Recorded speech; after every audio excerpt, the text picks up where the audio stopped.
उद्धव ठाकरेंचं सरकार पाडण्यासाठी 3 वर्षांपूर्वी 100 कोटींच्या वसुलीचा आरोप करण्यात आल्याचा दावा अनिल देशमुख यांनी लोकशाही पॉडकास्टमध्ये केला। या संदर्भात भाजपच्या बड्या नेत्याचं देशमुख यांच्याकडे 4 वेळा दावा असल्याचा देशमुखांनी व्हिडिओ असल्याचा दावा केलेला आहे। ऑडिओ सुद्धा त्यांच्याकडे असल्याचा दावा देशमुख यांनी केला आहे। मुद्दे मी सांगितले ना तर फार मोठा धमाका होईल की होऊ देत ना आज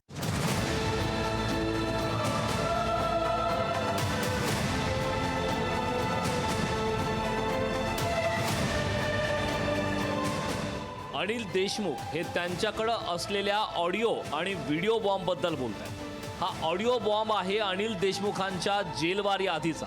हा ऑडिओ बॉम्ब कोणता याची चर्चा आता सुरू झाली। लोकशाही पॉडकास्ट विथ कमलेश सुतार या विशेष मुलाखतीत अनिल देशमुखांनी त्यांच्यावर आलेल्या राजकीय दबावाबाबत मोठी सनसनाटी माहिती जाहीर केली।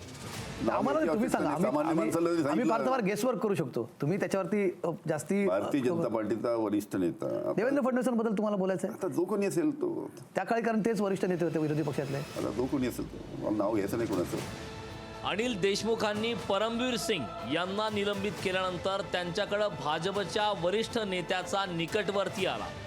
त्यानं अनिल देशमुखांना 4 मुद्द्यांचा समावेश असलेलं ॲफिडेव्हिट दिलं। या ॲफिडेव्हिटवर सही करण्यासाठी देशमुखांवर दबाव टाकण्यात आला। या ॲफिडेव्हिटवर सही केल्यास मंत्रिपद देण्याची ऑफरही देण्यात आली। एक ॲफिडेव्हिट करायला सांगितलं होतं, पण दुसरं तुम्हाला अटकेपासून संरक्षण मिळेल असंही सांगितलं। तुम्हाला अशी ऑफर होती? ऑफर काय होती आम्हाला सांगा। ॲफिडेव्हिट करून दिल्यानंतर साहजिकच आहे, ॲफिडेव्हिट जर मी करून दिलं असतं तर मला तर अटक व्हायचा प्रश्नच नव्हता आणि मंत्री करून केलं असतं त्यांनी। भाजपकडून त्या नेत्याकरवी सातत्यानं दबाव आणला गेला। उद्धव ठाकरे सरकार पाडण्याची त्यांना घाई होतीये।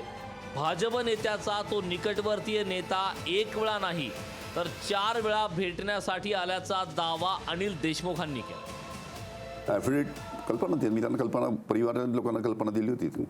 मग ते काय मी म्हटलं? ॲफिडेव्हिट फेकून मारलं, ज्यांनी आणलं होतं तोंडा फेकून मारलं। मी जाऊन म्हटलं सांग त्यांना की अनिल देशमुख आयुष्यभर जेलमध्ये राहील। अनिल देशमुख आयुष्यभरमध्ये जेलमध्ये राहील, पण कोणावर खोटे आरोप अशा पद्धतीने करणार नाही तुम्हाला सरकार पाडण्यासाठी। राज्यातील भाजपच्या बड्या नेत्याचा जो निकटवर्ती ऑफर घेऊन येत होता त्याचं ऑडिओ आणि व्हिडिओ आपल्याकडे असल्याचा दावाही अनिल देशमुखांनी केला। तो व्यक्ती माझ्याकडे इथे ॲफिडेव्हिटचा ड्राफ्ट घेऊन आला होता, त्याचं संपूर्ण रेकॉर्डिंग माझ्याकडे आहे। त्याच्यामुळे सध्या मी काही त्याबद्दल बोललो। व्हिडिओ रेकॉर्डिंग आहे तुमच्याकडे की ऑडिओ रेकॉर्डिंग आहे? व्हिडिओ आहे, व्हिडिओ ऑडिओ दोन्ही आहेत। लोकशाहीचे संपादक कमलेश सुतार यांनी त्या ॲफिडेव्हिटमधील मुद्दे काय होते, ती ऑफर काय होती याबाबत विचारणा केली। त्या ऑफरबाबत अनिल देशमुखांनी सविस्तर माहिती देण्यास मात्र नकार दिला, पण जेव्हा ते मुद्दे जाहीर करेन तेव्हा मोठा राजकीय धमाका होईल असंही सांगितलं। तुम्हाला त्यात कॉन्टेंटमध्ये काय सांगितलं होतं? तुम्हाला ॲफिडेव्हिट काय द्यायला सांगितलं होतं?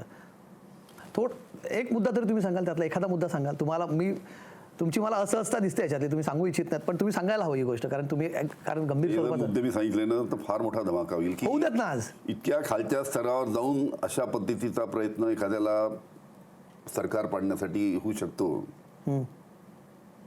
आणि जे मुद्दे जर मी सांगितले ना तुम्हाला धक्का बसेल। अनिल देशमुखांकडे कोणत्या भाजप नेत्याच्या निकटवर्तीयाचा ऑडिओ बॉम्ब आहे याची चर्चा आता सुरू झाली।